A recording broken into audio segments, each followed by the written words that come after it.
Hello সবাইকে। তো আবার একটি মিনি ব্লগ নিয়ে চলে এসেছি। মানে বেশ কিছুদিন পর, মানে অনেক দিন পর বলতে পারো, আমি একটু ঘুরতে বার হয়েছি আমি আর আমার বর সঙ্গে।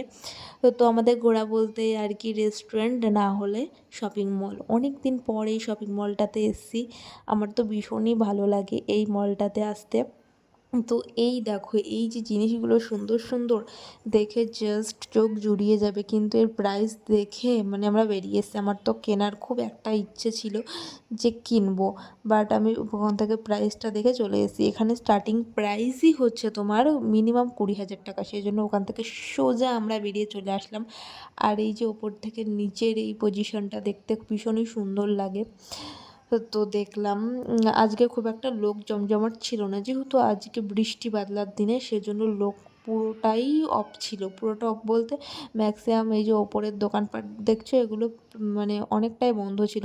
তারপরে কি মনে হলো একটু বাইরে খাবার দাবার খেয়ে রাত্রে ডিনারটা কমপ্লিট করে তারপরে আমরা রুমে যাব। বাড়ি গিয়ে আর রান্না করতে না ভালো লাগে না, এই ঘুরতে বার হলে বাড়ি গিয়ে আবার রান্না করা একটা বিশাল বড় সড়ো ঝামেলা। তো এই দেখো এখানে সেলফির জন্য এটা বানিয়েছে, দেখলেই তো তোমরা।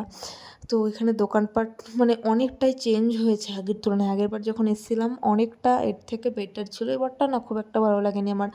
তো এই দেখো আমি একটা গাছের নিচে বসে পড়েছি, চিন্তা ভাবনা করছি এখান থেকে খাবো না ওখান থেকে। তারপরে লাস্ট আমাদের ডিসিশন হলো না, আমরা ওখান থেকে জাস্ট কফি খেয়ে বেরিয়ে এসেছি। আমাদের একটা না মানে খুব ফেভারিট একটা রেস্টুরেন্ট আছে, ওখানে আমরা গিয়ে কিছু খেয়ে তারপরে বেরিয়ে